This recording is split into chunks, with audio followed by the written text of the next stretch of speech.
बहुत बहुत आभार कि आपने आज यहाँ पे मौका दिया आपके बीच खड़े होके कुछ बातें करने का। मुझसे पहले ही इतने विशिष्ट गणमान्य जन बोल चुके हैं और इतना अच्छा बोल चुके हैं कि एक तरीके से मेरे लिए कुछ विशेष बोलने के लिए बचा है नहीं। फिर भी चूंकि अब आपके बीच में आया हूं तो कुछ दो तीन बातें मैं आपको ज़रूर बता के जाना चाहूँगा। और ये बातें मुझे पता है आप सभी यूपीएससी की तैयारी कर रहे हैं, आईएएस बनने की तैयारी कर रहे हैं। ये जो बातें मैं आपको बताऊँगा ये सिर्फ आपकी यूपीएससी की तैयारी के लिए, आईएएस की तैयारी के लिए ही महत्वपूर्ण नहीं है, बल्कि इनफैक्ट आपको ज़िंदगी के किसी भी कोने में, ज़िंदगी के किसी भी मोड में मेरा पूरा भरोसा है कि आपको इस तरह की बातें पसंद काम आएंगी। तथा अभी आपको जो इंट्रोडक्शन दिया है इन्होंने कि पहले आईआईटी के अंदर टॉपर रहे, फिर आईआईएम के अंदर टॉपर रहे, फिर यूपीएससी के अंदर टॉपर रहे, ये जो बातें मैं आपको बताने जा रहा हूँ ये मैंने मेरी ये सफलताओं से नहीं सीखी हैं, बल्कि इन सफलताओं के पीछे जो मेरी विफलताएं रही थी, जिनके बारे में जो है यदि मैं चर्चा करने लग जाऊँ तो शाम हो जाए, तो उन विफलताओं से मैंने ये बातें सीखी हैं। तो सर्वप्रथम मैं आप लोगों से पूछना चाहूँगा, आप में से अधिकांश लोग यूपीएससी की तैयारी कर रहे हैं, आपकी क्यों कर रहे हैं आप ये तैयारी? इसकी तैयारी करने के पीछे आपका सबसे बड़ा मोटिवेशन क्या है? कोई बता सकता है आप में से मुझे? कोई भी बताओ, जोर से चिल्ला के बोलना, पीछे से बोलो तो। वेरी गुड, समाज के लिए आपको कुछ करना है। और हाँ, पावर, वेरी गुड, रेस्पेक्ट। और बताओ आप यूपीएससी की पढ़ाई क्यों कर रहे हो? आप सबसे बड़ा मोटिवेशन क्या है आपका? समाज सेवा और जस्टिस। कोई ये भी बोल दो कि आईएएस बनना भी मोटिवेशन है, आईएएस बनने के लिए भी कर रहा हूं। मैं आपको एक बात बताऊं, सबसे बड़ा मोटिवेशन कोई होता है यदि आप में से कोई भी व्यक्ति खड़ा होकर यह कहे कि मैं यूपीएससी की तैयारी सर इसलिए कर रहा हूं क्योंकि मेरे को पढ़ाई करना अच्छा लगता है। यदि कोई भी एक व्यक्ति जो है ये उठ के कहे तो मैं उससे यही कहूंगा कि बेटा सबसे बड़ा, सबसे तगड़ा मोटिवेशन, सबसे अच्छा मोटिवेशन आपका ही है। और आपको फिर यहां पे इस रूम में बैठने की, इस ऑडिटोरियम में बैठने की, दूसरे लोगों से मोटिवेशन लेने की आपको जरूरत नहीं है। आप जिंदगी में कुछ भी करें, आप हर्षवर्धन सर को लें, जब इन्होंने जो है सोचा होगा कि जो है पोलियो के ऊपर इन्होंने काम करना चालू किया होगा या पब्लिक सर्विस में इन्होंने काम करना चालू किया होगा, तो क्या ये सोच के किया होगा कि मेरे को एक दिन साइंस एंड टेक मिनिस्टर बनना है इंडिया का? नहीं। आप यदि जो है आज की तारीख में अपन देखें, आप विराट कोहली को यदि देखें तो विराट कोहली जब 8 साल की उम्र में, जब भरी दोपहरी में, गर्मी में जब जाता होगा क्रिकेट खेलने के लिए, तो क्या वो ये सोच के जाता होगा कि एक दिन जो है मेरे को वर्ल्ड का बेस्ट बैट्समैन बनना है, ये करना है, वो करना है? नहीं। सचिन तेंदुलकर ने भी जब क्रिकेट खेलना चालू किया था, आज सचिन तेंदुलकर इस हाइट पे पहुंचे, इतनी सफलता के शिखर पे पहुंचे, वो इसलिए नहीं पहुंचे कि वो वहां सफलता के शिखर पे पहुंचना चाहते थे, वो इसलिए पहुंचे क्योंकि उनको वो जर्नी अच्छी लगती थी, कि उनको बैटिंग करना अच्छा लगता था। विराट कोहली को बैटिंग करना अच्छा लगता था, इसलिए आज वो है। हर्षवर्धन सर को पब्लिक सर्विस अच्छी लगती थी, इसलिए वो धीरे धीरे करते करते वो वहां पर हैं। राइट? तो सबसे पहले जो है, जो मोस्ट इंपॉर्टेंट बात मैं आपसे कहना चाहता हूं वो ये कि आप इस जर्नी को एंजॉय करें। आप जीवन में कोई भी काम करें, आपको गाना बजाना है, आप गाना गाना है, आप गाना गाएं, आपकी कोई भी चीज, आपको कुछ भी करना है, आप उस चीज को यदि एंजॉय करने लग जाएंगे, बिना ये सोचे कि इसका फल क्या रहेगा, कि क्या इसका रिजल्ट रहेगा, उस चीज को भूल के आप यदि जो है सिर्फ उस प्रोसेस को एंजॉय करने लग जाएंगे, तो आप जो है सफलताएं अपने आप आती चली जाएंगी, अपने आप आती चली जाएंगी।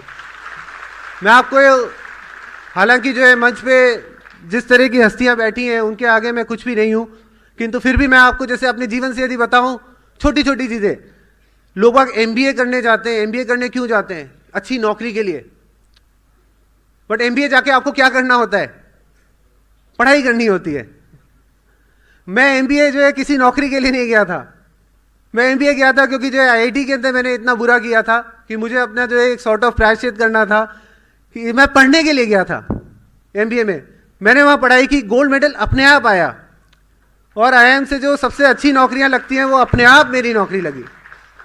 यूपीएससी के लिए भी जब मैंने तैयारी चालू की, इसलिए नहीं की कि कोई आईएएस बनूंगा मैं या फिर फर्स्ट रैंक लाऊंगा, ये करूंगा वो करूंगा। मैंने इसलिए पढ़ाई चालू की क्योंकि मेरे को पढ़ना अच्छा लगता था। मैंने इकोनॉमिक्स लिया, हालांकि मेरा कंप्यूटर साइंस से इंजीनियरिंग है, फिजिक्स मैथ्स ये कुछ भी ले सकता था, बट इकोनॉमिक्स लिया तो इकोनॉमिक्स अच्छा लगता था। उसके अलावा पहले जब 2 सब्जेक्ट होते थे, हिस्ट्री लिया क्योंकि हिस्ट्री पढ़ना अच्छा लगता था, राइट। ऐसे ही आप लोगों को भी कोई एक बात यदि मैं कहना चाहूँगा तो वो यही कहना चाहूँगा कि आप लोग जीवन में कुछ भी करें, आप उस चीज़ को एंजॉय करें। महाभारत के अंदर एक वो, महाभारत नहीं, भगवत गीता के अंदर एक वो जो श्लोक है ना, जीवन का सबसे इंपॉर्टेंट श्लोक भी वही है और जीवन का सबसे मुश्किल श्लोक भी वही है। एग्जैक्ट संस्कृत तो मेरे को याद नहीं है, लेकिन उसका हिंदी में सारी होता है कि कर्म करता चल, फल की इच्छा मत रख। कर्म करता चल, फल की इच्छा मत रख। आप अपने कर्म करते चलो, सफलता अपने आप आने लगेगी। और जीवन में ये सबसे मुश्किल भी इसीलिए है क्योंकि इवन जैसे मैं अपने आप को ही देखूं कि ठीक है, जब मैंने ये फॉलो किया तब मैं इसके अंदर सिलेक्शन हो गया। अभी सिलेक्शन होने के बाद में कई बार ना अपने को नौकरी के अंदर आने के बाद तो कई बार डिसीजंस लेने होते हैं कई सारे। तो ऐसे ही मैं बैठा हुआ था सर, एसडीओ कोर्ट के अंदर जो जमीन वमीन की जो फाइलें होती है, कोई एक केस था, उसका निर्णय मैं कर रहा था। निर्णय करते करते मेरे को लगा कि देखो, मैं जितने भी डिसीजन लेता हूँ बोनाफाइड तरीके से लेता हूँ, लेकिन निर्णय करते हुए मेरे को लगा कि यार मैंने यदि ये डिसीजन कर लिया तो इसका हो सकता है ये परिणाम हो, फिर ये होगा, फिर ये होगा, ये होगा। कई बार इस तरह की भावनाएं आ जाती हैं। उस समय आप यकीन नहीं करेंगे, मेरे जो कोर्ट के रीडर हैं, रीडर यानी कि जो आपके एलडीसी यूडीसी होते हैं, उन्होंने मेरे को, भंवर जी है उनका नाम, तो भंवर जी ने मेरे को कहा कि सर, महाभारत के युद्ध में जब अर्जुन एक बार बैठ गया था कि जो है मैं किनको मार रहा हूँ, ये सब मेरे ही जो है भाई हैं, मेरे ही जो है रिश्तेदार हैं, इनके साथ मैंने बचपन बिताया है, तो भगवान कृष्ण ने उनको एक ही बात कही थी कि अर्जुन तू गांडीव चलाए रख, तू गांडीव चलाए रख। तो जीवन भर आप इस बात को ध्यान रखना, कभी आप फल की चिंता मत करना। आप जो करना है आपको करो, आप पूरा दिल लगा के करो, अपने आप जो है सफलता आपकी आती रहेगी। और दूसरी चीज जो मैं आपसे कहना चाहूंगा, बहुत ही संक्षेप में कहना चाहूंगा कि अगेन, आपको क्या लगता है कि आप ये जो यूपीएससी की परीक्षा दे रहे हो, इसमें आपके कंपटीटर कितने हैं? कितने लोगों के साथ में आप कंपीट कर रहे हो? हाँ, 1 लाख, 2 लाख, 5 लाख, 10 लाख? हाँ, एग्जैक्टली। और ये बात सिर्फ आपकी यूपीएससी की तैयारी है, किसी और के लिए नहीं है। जीवन भर आप बस एक बात को ध्यान रखना कि आप सिर्फ अपने आप से कंपीट करते हो, कि हर रोज उठ के आपको सिर्फ अपने आप को बेहतर बनाना है। आपकी सारी की सारी, शुरू से जो है इस पूरे प्रोग्राम की यही थीम रही है कि let positivity in and keep negativity out. आपकी सारी की सारी एनर्जी, डॉक्टर साहब ने इतनी अच्छी बातें बताई थी, सारी की सारी एनर्जी आपकी इसी बात पे होनी चाहिए कि मैं किस तरह से अपने आप को और बेहतर बनाऊं। जीवन में मेरा कॉम्पिटिटर सिर्फ मैं खुद हूं, किसी और से कोई कंपटीशन नहीं है, सिर्फ आप अपने आप को बेहतर बनाते रहो। और वो करते समय आप खुद ही देखना कि सारी जो पॉजिटिव एनर्जीज हैं आपकी, सारी जितनी भी एक पॉजिटिव माइंडसेट होता है, वो सारा आपके अंदर आएगा। आप अपने आप को बेहतर बनाओगे तो बेहतर बनाते बनाते बनाते बनाते आप अगेन जो है कब शिखर पर पहुंचोगे आपको पता भी नहीं लगेगा। और कंक्लूड करने से पहले आपको एक तीसरी जो है छोटी सी बात बता दूं, और ये सारी बातें यही हैं जो मैंने अपने जीवन में अपने फेलियर्स से सीखी है। तीसरी बात मैं आपको बता दूं कि चाहे ये आपकी तैयारी वाली स्टेज हो, चाहे जीवन में आप आगे कुछ भी कर रहे हो, सबसे महत्वपूर्ण चीज जो होती है, सबसे इंपॉर्टेंट चीज होती है, वो होती है करेज रखना, हिम्मत रखना। क्योंकि जीवन ना कभी भी ऐसे नहीं चलता जैसे अपनी जो हाईवेज होती है एकदम स्ट्रेट।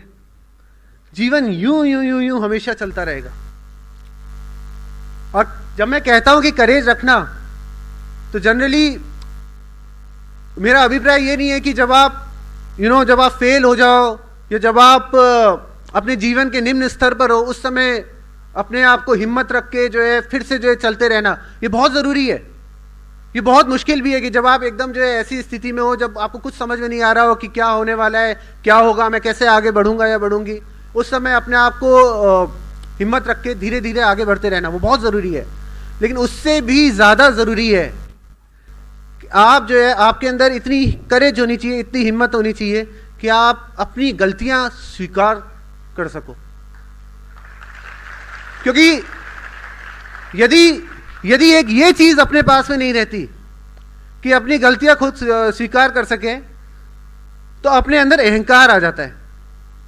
अपने अंदर अहंकार आ जाता है। हर व्यक्ति को ये लगता है कि बॉस, मैं जो कह रहा हूं या मैं जो कर रहा हूं वही सबसे अच्छा है, कि मैं जो आंसर लिख कर आया हूं वही सबसे अच्छे आंसर है, कि मैं जो स्पीच दे रहा हूं वही सबसे अच्छी स्पीच है, मैं जो गुरु मंत्र दे रहा हूं वही सबसे अच्छा गुरु मंत्र है।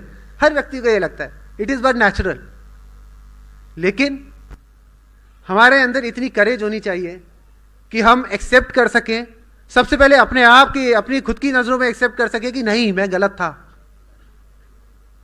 और उसके बाद पूरी दुनिया के सामने एक्सेप्ट कर सके कि मैं गलत था। क्योंकि जब तक आप ये एक्सेप्ट नहीं करोगे कि आप गलत थे, तब तक आप सही राह पर चल नहीं पाओगे। तो यदि आज के इस दिन से मेरी तरफ से आपको ये 3 चीजें लेना चाहे जीवन भर के लिए, तो आप यही 3 चीजें लीजिएगा कि आप जो भी चीज कर रहे हैं उसके पीछे पूरे पैशन से कीजिए, पूरा एंजॉय करते हुए कीजिए, जो आपके दिल से आवाज आए वो कीजिए, फल की चिंता मत कीजिएगा। सेकेंड चीज कि आप हमेशा अपने आप को बेहतर करने की कोशिश करते रहें। और तीसरी चीज, हमेशा इतनी करेज रखें, चाहे आप किसी भी पद पर पहुंच जाएं, कि आप स्वीकार कर सके कि हाँ, मैंने गलती की थी। आप ये 3 चीजों को आप फॉलो करते हैं तो जीवन में आप बहुत आगे जाएंगे। और यहाँ मंच पे जो उपस्थित लोग हैं, मैं हूँ, हम सबसे बहुत आगे जाएंगे। आने वाले टाइम में आपका बहुत नाम सुनेंगे। आप अपने जो है घर वालों को प्राउड करेंगे, अपना जीवन जो है संवारेंगे, अपने गांव का, अपने समाज का, अपने देश को, सबको आप आगे ले जाएंगे। और सबको आपसे यही उम्मीदें हैं। बहुत बहुत नमन आपका। Thank you very much. बहुत बहुत धन्यवाद सर। आदरणीय गौरव सर ने जो कुछ भी कहा है आपने सुना तो है, लेकिन थोड़ा समझने में हो सकता है वक्त अगर लगे आपको, और जीवन में उतारने में अगर थोड़ा और समय लगे, तो उसके लिए चाहिए जोश और होश। उनका यहाँ पर सब कुछ कहना सार्थक है, क्योंकि आप सब मेहनत कर रहे हैं और उनकी जो भी मार्गदर्शन है उनके अनुसार अपने जीवन को लेकर के बढ़ने को तैयार हैं।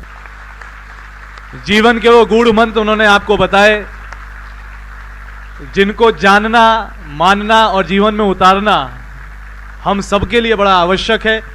और ये प्रेरणाएं सदैव उनसे हम पाते रहते हैं, क्योंकि हमें हमेशा याद रखना चाहिए कि स्थिति वही है जो कि कहा जाता है तस्माय युद्धाय युद्धस्व। एक युद्ध हमें अपने अंदर लड़ना है अपनी कमियों से, और वहीं से मजबूती पाकर के आगे बढ़ना है।